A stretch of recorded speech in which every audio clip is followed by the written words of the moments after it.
Hello Hello，不知道大家前面的五官分解练习啊，有没有所收获呢？我们现在接下来呢，就是要把这个五官呢整合一下，做一个课程的收尾啊。我们现在呢今天挑一张这个最近大家都呼声比较高的这张画啊，通过这一张呢，我们把眼睛、鼻子这里边还出现了一部分的手指，对吧？我们把这些东西呢融合到一起来教大家画，然后包括上面的头发怎么去处理，好吧？首先呢，我们还是先要起稿啊，起形。我选择的这个笔刷呢是6B 铅笔的这款笔刷，这里面呢，你看这几款笔刷都是可以作为起形的啊。这还有勾线加草稿的这款笔刷也是可以起形的，都是比较不错的起形笔刷。大家可以自己挑选一下，感觉自己适合哪一个。然后呢，我们选择一个稍微暗一点的红色，稍微深一点啊。然后呢，把笔刷调到最大，透明度调到最高，好吧？然后我们开始总体的观察一下这张画啊，定一下它的位置，把这个画布呢稍微缩小一点点。首先画这种长直线，对吧？我们先分大的体块啊，还是先分大的体块，看，画一条竖线。看上面的这两条线是什么线呢？我就是大概的把这个眉毛的位置给它切出来，对吧？大概眉毛在这个竖向上，整个大概有1/3的位置，对吧？1/3的位置，这是眉毛的上边边界。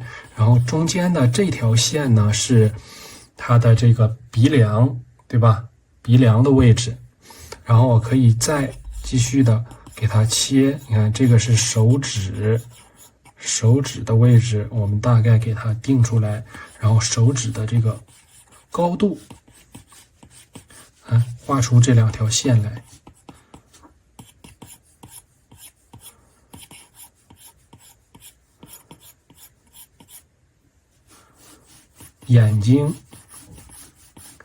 眼睛的位置，我这一条线呢是一个什么样的位置呢？大概就是这个眼睛，你看两个眼角中间的这个位置，大概我就定在这儿了，对吧？然后我们把这个鼻梁啊两侧，这个位置的这个宽度卡一下。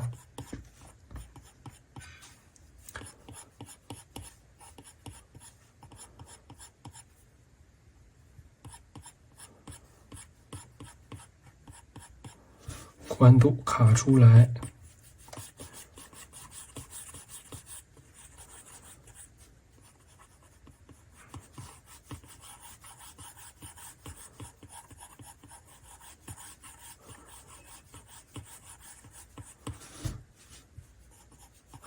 眉毛的宽度，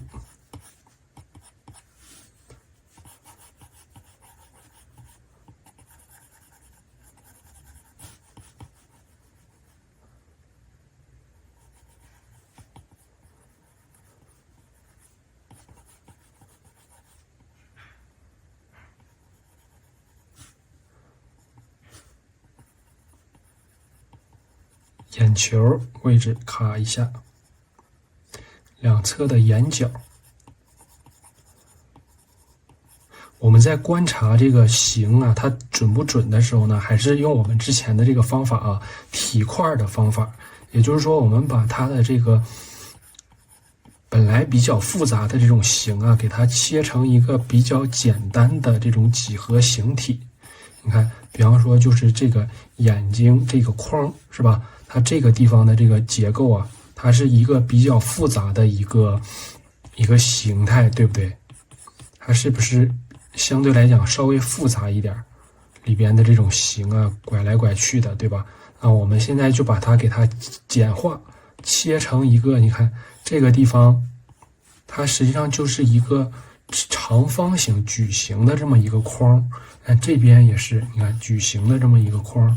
我们大概把这个框的大小啊、比例啊画的准了之后呢，然后再去深化里边的内容。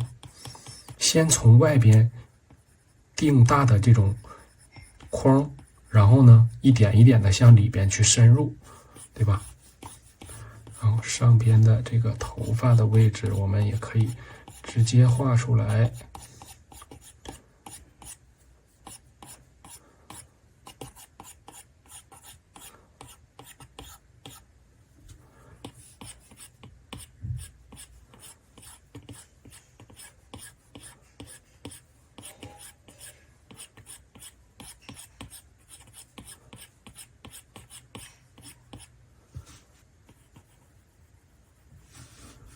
手指，我们这个时候就可以稍微给它细化一下啊。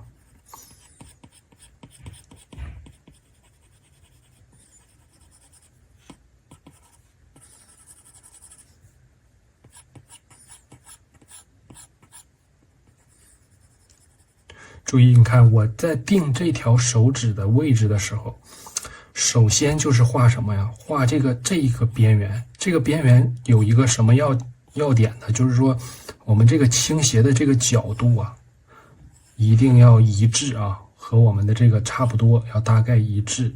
然后呢，它的这个位置，你看我们之前不是把这个框给它定下来了吗？然后它的这个位置，我们就可以参考。你看它这个手指肚前面是不是大概就是在这个框这个地方，它交界的地方？你看我这个应该再往左稍微偏一点点，这个位置是不是就是通过这么我们定好一个位置之后啊，其他的位置就是推一点一点的把通过以一个准的地方为中心啊，向周围去推它的这个形。你看这个地方呢，还是稍微再往左一点点啊，这个画的稍微的有点往右靠了，我们再往左一点点。你看这个就是大家可以去观察啊，我怎么来判断我这个手指的位置画的准不准？有几点啊？有几点我们是可以去考虑的。首先呢，就是你看我这个手指的位置，这个指肚上边对齐，上边是哪里？这边对齐的是这个眼球的这个地方，左侧边缘，对吧？看我这个手指实际上应该再往左一点点，然后下边这个线，你看它的这个线是在这边，你看大概是在这儿，对吧？然后上面的这个投影的位置线卡的应该是这个位置，对吧？然后上边怎样和谁对齐，大概和这边是一个平齐的状态，这根手指，对吧？这些都是参照嘛，我们都在找它周围的各种参照去定它的这个位置到底准不准。包括这个地方，你看它这个地方下来，这个手指应该是在这儿，对吧？我这个手指就是画的稍微有点都偏右了。然后就是第一遍我们在起形的时候呢，就是这些线呢都可以让它乱一些，都无所谓啊，只要自己看得懂就可以了。稍微画的乱一些，然后我们第二遍如果大家想要去勾线呢、勾形，给它这个线稿画的好看一点，我们可以第二遍再用6B铅笔呢给它勾一下。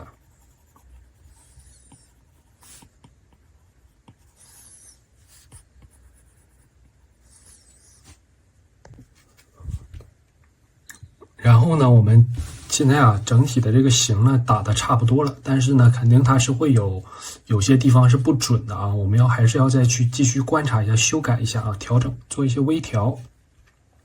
我们先看啊，从眉毛的这个位置先看起，因为我们起形呢是从眉毛的这个位置开始定起的，对吧？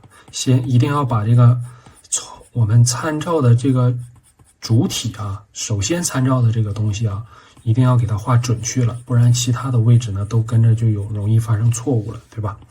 先把眉毛的位置定准，然后我们再看一下眼睛，这只眼睛这个位置啊，有一些稍微的靠下了，我们可以用套索工具，这个 S， 然后呢选择手绘，这个时候我们就可以框一个范围，然后选择这个选取工具啊，给它往上稍微移动一下。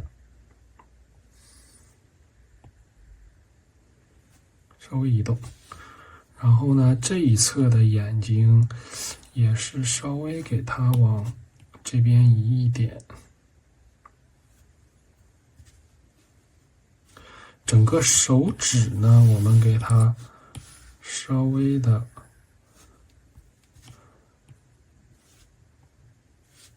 向左移一下。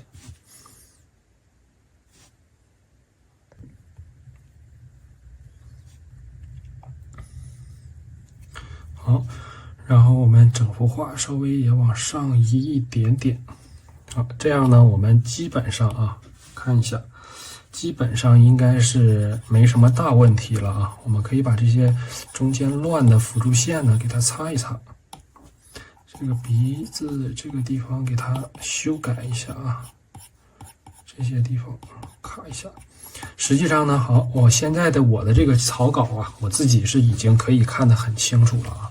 如果说大家自己你们在画的时候呢，感觉这种草稿呢稍微有些乱，大家可以再自己呢重新描一遍，对吧？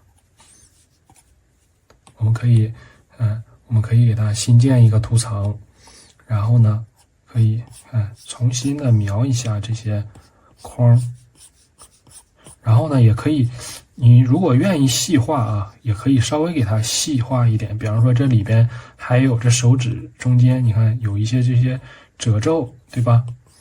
指肚啊，还有这些上面的这种纹理，如果你想要画，也可以深入的画一下。这样呢，我们在起稿前呢，就是在上色前把这些小问题啊给它解决了，就是把这些位置啊都给它定好了。我们之后在上色呢，就不用再去考虑它这些位置啊什么的问题了，对吧？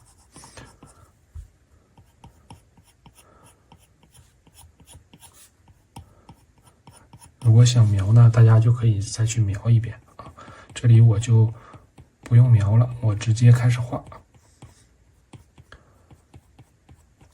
好，合并掉，我们开始上色。首先呢，把这个图层啊改成，把这个线稿图层呢改成正片叠底的图层模式，拉到最下面。这样呢，它就是永远都在上边就是透的，对吧？不会影响到我们作画。然后把透明度你看调低一点，好吧？等一下，我把这个图层呢给它，这个图层先给它透明度调低，然后合并。好，然后新建一个图层啊，把我们线稿图层拖到最上方啊。我们接下来呢要讲我新用的这些笔刷啊。为什么说大家比较喜欢我最新画的这几张啊？就是因为我的这些笔刷呢，我更新了一下，我用到的一些新的笔刷。视频里边会有这个下载链接啊，大家去找那个下载方式，从那里边下载。好吧，如果是新同学呢，大家可能看到这儿了之后，应该早都已经下好笔刷了啊，所以说就不需要了。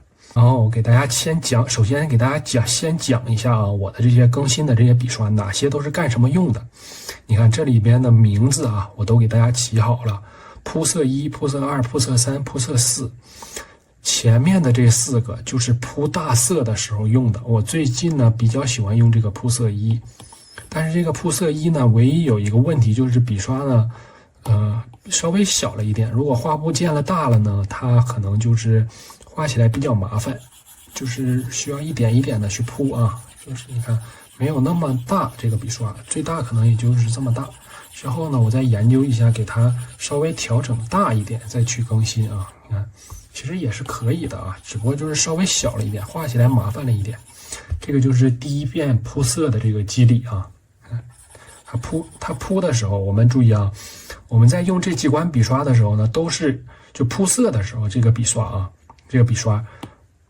透明度大家大概都给它调到70%左右，就不要让它100%啊，这样呢铺的颜色比较死板，你看就不会出现我下边的这种效果。如果你用透明度100%，它就是一个实的这种感觉，大家有没有发现？就是尽量让它有一个透明度的变化。你看我铺的时候它是透的，这个比较透气，就是这个颜色看起来，对吧？然后给它先清除掉啊。然后我们介绍第二款笔刷，这个笔刷也是一样的啊。这个笔刷呢就会稍微大一点，看稍微大了一点，铺的时候也是肌理非常丰富啊。看我们在画这种肌理感丰富的东西的时候啊，大家要记住，就是我们前期的这个肌理啊，怎么丰富都可以，就无论你多丰富都无所谓啊。前期的时候，当然到后期了，我们可能一点一点收回来一些，就可能不需要那么复杂的这种肌理，都已经看不出人形了，也不要啊。就是前面这几个，你看，大家看前面这1、2、3，其实都是差不多的啊。这种铺色阶段用到的这种大笔触，看铺色仅用于铺色啊。这几个清楚啊。我最近比较喜欢用这个铺色1，然后这几个呢，大家也可以自己研究一下。这个铺色其实我也挺喜欢用的，铺色3，看这种大笔触的质感也很好看啊。然后铺色4呢是什么呢？其实铺色4跟铺色3是差不多的，只不过铺色4呢它会颜色变化，它会有一些颜色的变化，它不是单一的一种颜色啊。看里边会复杂一点，丰富一点，对吧？这个其实更好用啊，铺色4。当然，新手同学色感稍微差一点的同学呢，稍微慎用一下啊。可以，我们之后呢练到一定程度再尝试铺色4。然后下边的这个呢是塑造笔刷。塑造是什么意思呢？就是说我们铺色铺完了之后，我们涂抹也涂抹均匀了，一些地方我们都画的差不多了，之后我们要用到这个塑造笔刷。比方说，你看塑造这个眼睛、眉毛这些睫毛，画睫毛，底下这些睫毛，我们都是用这支笔刷啊。这支就是塑造笔刷。然后下面的这一支是质感笔刷。质感是什么意思呢？就是我们最后收尾的阶段啊，因为我们涂抹的时候啊，因为中间我们第一遍铺完色，然后之后我们要用涂抹工具把这些色呢给它涂抹均匀，对吧？把有一些边缘的地方给它收一收，就导致什么呢？导致了它这个整个画面有些地方质感不是那么强，有些肌理呢我们就已经给涂抹掉了。所以说最后呢，我们要用这个笔刷把那种质感的感觉再给它铺出来，再给它画出来。比方说这个地方这个东西啊，这个笔刷就特别适合画什么呢？腮红，看到没？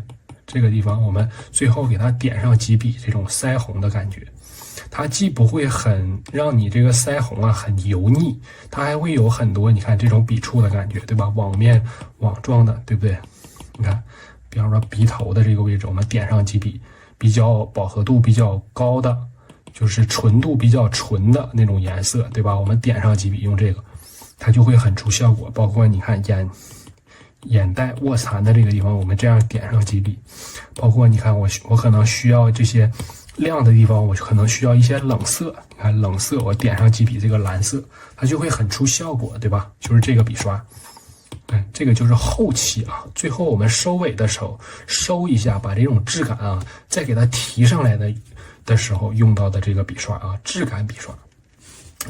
下一个尼可滚动，这个大家应该很熟悉了啊，我们之前经常用到，也是铺色的时候用。当然这个笔刷呢，大家也可以继续用，就还是一样的啊，还跟之前一样啊，用这个笔刷。尼可滚动是永远的万能笔刷，永远都可以用得到啊。